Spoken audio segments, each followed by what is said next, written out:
இன்னும் மற்ற டிபார்ட்மெண்ட்டுக்கு எப்படி தெரியும்னா, அந்த ஹாஸ்பிட்டலில் வேலை பார்த்தது அது எல்லாமே காலேஜில் அந்த காம்படிஷன் ஏதாவது நடக்கிறப்ப பாட்டு பாடுவேன் நல்லா. காலேஜில் பாடுன பாரதியார் பாட்டை இப்போ பாடுறீங்க.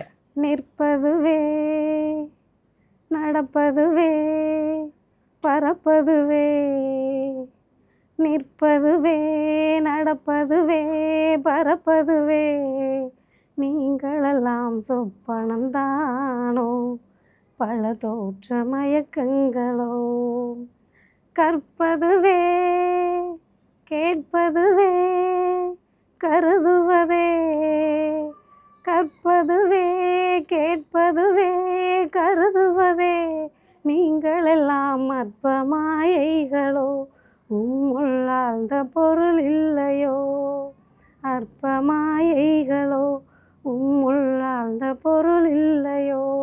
பாட்டு பாடிங்க என்ன சினிமாவை காப்பாற்றுற அப்படி சொல்லுவாங்க. பாட்டு பாடி படிச்சுட்டேன்னா நீ எல்லாரையும் காப்பாற்றிடலாம் அப்படி சொல்லுவாங்க. பிஹெச்டி தானே, அது என்ன வந்தாலும் படிச்சிருவோம்.